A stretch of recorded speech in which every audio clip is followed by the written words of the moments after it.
talk a little bit more today on whether there will be any tax swaps, income tax swaps for individuals.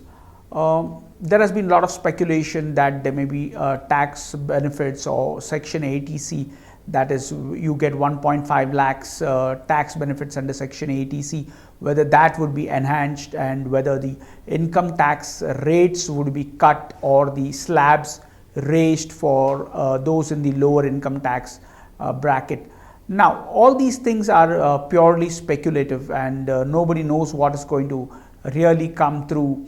There have been various different kinds of reports that the 5% tax brackets will move from 5 lakhs up till 7 lakhs, thereby benefiting several crore individuals. Now, honestly speaking, let's first look at whether that is possible given the current context and how much the government can really give.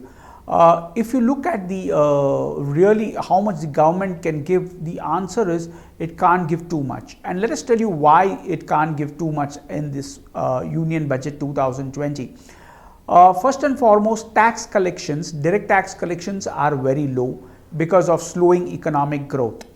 The fiscal deficit, which is the deficit from expenditure minus revenue, is about was targeted at 3.3% of GDP, but it's very unlikely that the 3.3% of GDP will be maintained. So what it means is the fiscal deficit is likely to go higher. Some estimates put it at around 3.8%, some put it closer to 4%. So really the government does not have too much of resources to offer a lot of goodies to individuals. So therefore, we don't think that there will be too much by way of income tax benefits. At best, we feel that the government may enhance the ATC, Section 80C from 1.5 to a slightly higher amount. Too many tax swaps for individual investors, given the fiscal constraints of the government, are unlikely to come through. That is our opinion.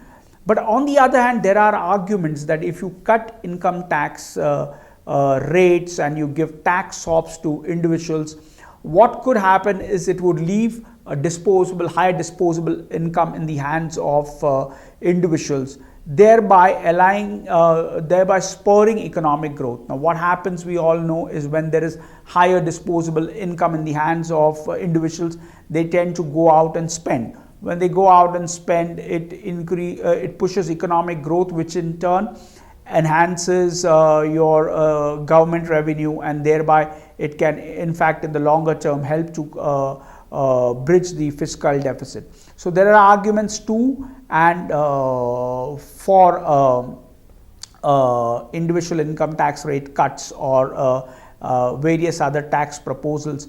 Now, the only worry at the moment is, even if the government gives tax swaps and goes ahead and expands the fiscal deficit to almost, say, 4%, the worry is that when fiscal deficit expands, the sovereign credit rating agencies, what they tend to do is they look at the fiscal deficit. If economic growth is slowing and fiscal deficit is expanding, there are bright chances that they may downgrade India's sovereign rating. So India has to be very careful, the finance minister has to be very careful to balance the budget to ensure that the fiscal deficit does not expand too much.